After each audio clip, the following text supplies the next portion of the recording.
Hey everybody, back with our buddy Carl here, owner of that amazing Jaguar XJ. And Carl's a member of Club Sportiva. It's like a car sharing type of club here in LA. And this is their McLaren MP4-12C. Carl piqued my interest in this by saying this is one of the highest mileage 12Cs in the world. It has what, 32,000 miles? Yeah, 32 something. Where does it even say? I don't even know. So click OK. computer here. Oh. Yeah. Oh, just a tick. We'll probably cross. No, we won't. Tick under 33,000 miles on this car. So, the question when these came out was, how are they going to hold up? Exactly. Well, this car's had a bunch of issues. So, this car is freshly back from a $15,000 suspension repair. It has had $15,000 to $20,000 of miscellaneous other maintenance in the past year. Oof. So I viewed this sort of as a test drive. I was like, oh, I'll borrow Sportiva's 12 because I drove a 650 last week.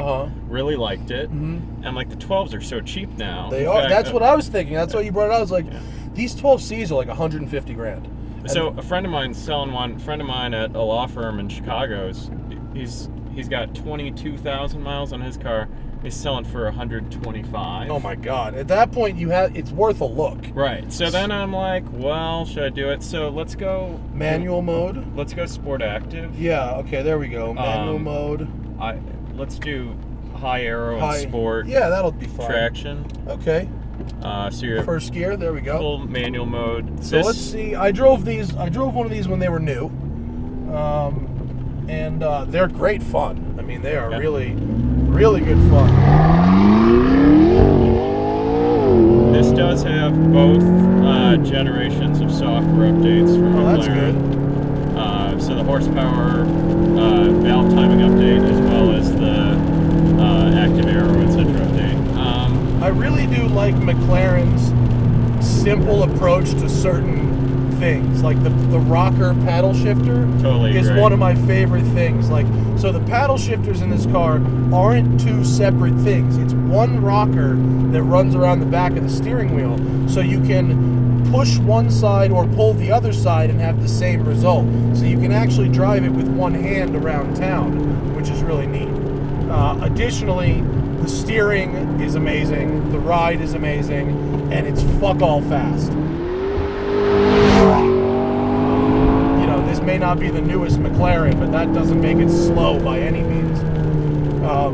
So, have you driven a 650 yet? No, I have the 675 LT coming for me in about 2 weeks. Cool. And so I was in that car as a passenger, and it was stupid fast, bonkers fast.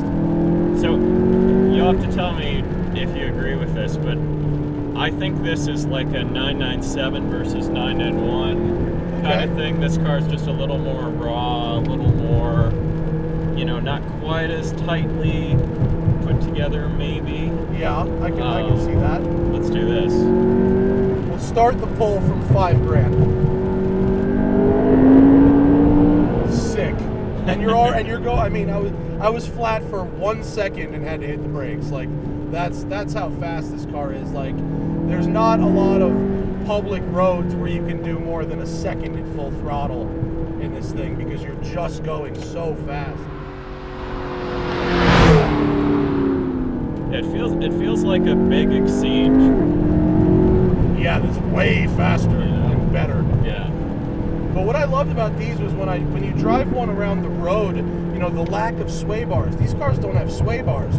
They have these hydraulic and electronic actuators that are like sway bar simulators. And so when you are on bumpy roads, it will articulate the suspension a lot more than a car with big, beefy sway bars. So you end up with a car that rides really well, and then it tightens up when you need them tightening up.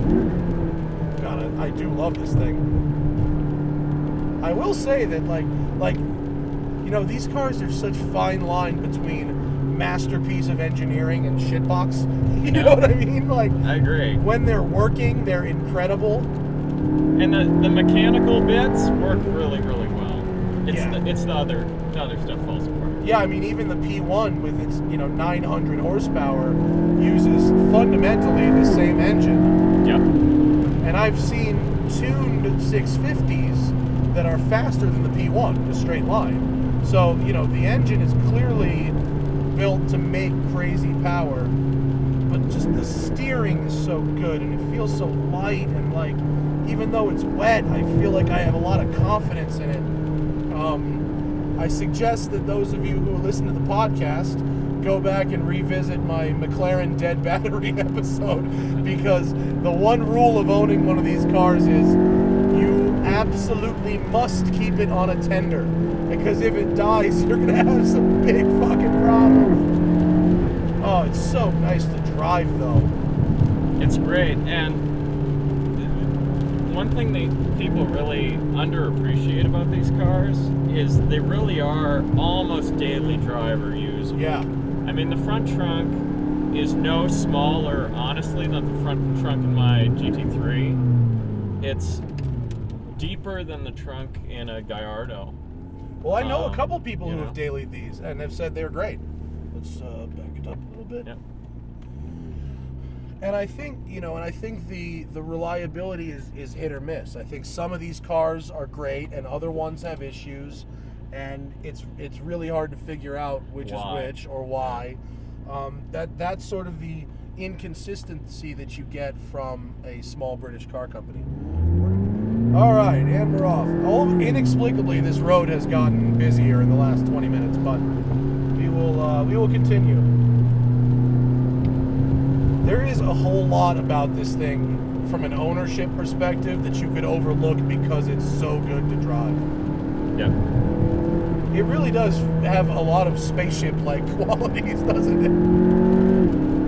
I mean, the other thing is it does enough things well that there are a lot of possible second cars you could have in your garage with this and be perfectly happy. I agree.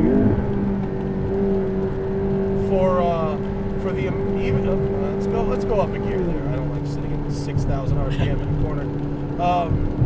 Such a wide power band too. I mean, it loves to rev, but at the same time you get really good torque down low. Oh, this gentleman is going to have to let me by. Will he? Oh, you're the man, yeah, sir. There we go. Thank you. Yeah, you can see having... This is a car where if you bought it for 120, and let's say you had to spend 20 grand on maintenance, I think the driving experience would still be worth it. I agree. Because 120 in Porsche dollars isn't going to get you anything this exciting. 120, well, it'll get you a used Ferrari 430 F1. Yeah. Maybe not even a manual. And none of those has the curb presence or the specialness. Big rock. Well, and I don't. What do you tell me? Because you're a very stylish man. Between you and me, I think this looks better than the 650. I think the 650 looks like it's got stuff glued on it. It's a little overstyled. It's the Countach problem, right? Where it's newer, so it has to have more stuff on it. Yeah. And yeah, I think this car has the optional radiator inlet carbon blade, which I like. But that's really the only sort of style flourish on this car. The rest of it's, It's also, I don't know if you've noticed this, it's highly orange. Yeah. I don't know. It's not like a little orange, it's really orange. It's a bit orange, yeah. Well, the 675 LT press car that I was supposed to get, and I think I'm getting a different one now. What are you doing? Whoa, that was interesting. I didn't, okay. All right, sir. That whatever you were trying to do, you weren't clear about it. Or successful at it. Or successful, yeah. I would say. I don't know what that was. The 675 LT is like nuclear waste green. Let me see. Let's go back to automatic. Can I just D? Yeah. Is that just auto? No, I have to D turn off manual. And off manual there. These buttons are confused. So this is auto. And go normal there. There you go. So this is just what auto feels like. Yeah. I mean, you probably wouldn't have track arrow turned on around town. Probably. All right, I can't sit behind this guy anymore. We're gonna have to wait. Let's go back to manual and sport. There we go. Turn off.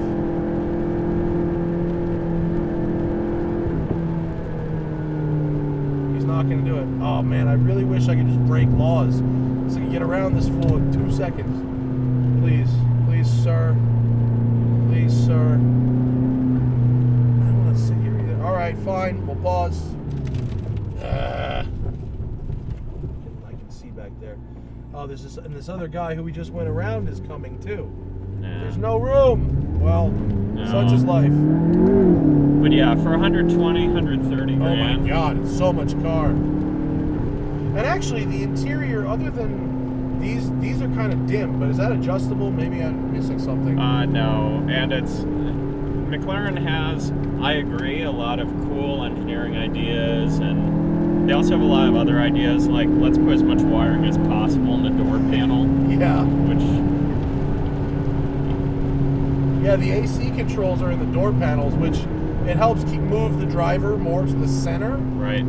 That's another thing. You know, it's like the battery thing. Same deal, right? The battery is in the worst possible place. It takes like 45 minutes to even get at it, and a whole bunch of tools that no one has. It's a nightmare. And then when they finally get at it, they go, "Yeah, well, it's the weight distribution." Right. And you go, exactly. Guys, I don't give a shit. I just want to be able to jump start my car when it dies. But I'm with you. For the money, if you still have to maintain a $250,000 car, but you could definitely get one for 120 to 150, and the driving experience is pretty spectacular. I mean, I think you have to think of this car as this is 997 GT3 money. Yeah, and it'll walk one of those. Right. I mean, it'll destroy one of those. Exactly. As good as they are, you're looking at taillights. Exactly. Thanks, Carl, and thanks to your buddies at Club Sportiva. If you're in LA, and what other stuff do they have at Club Sportiva? I've got Huracan, Italia. So the quality stuff. A bunch of fun stuff. The quality stuff. Yeah. If you want to get into the car sharing game in LA, you want to have a daily and then a variety of choices for the weekend. Club Sportiva. I think it's just clubsportiva.com. Club Sportiva. You can also get cars up in Silicon Valley if you're up in the Bay Area, and if you're like me and you buy cars too often and you want a long test drive, this is a fun way to do it. Hell yeah. All right. Thanks, Carl, and thank you to Club Sportiva for turning over the keys, and thank you guys. I'll see you later.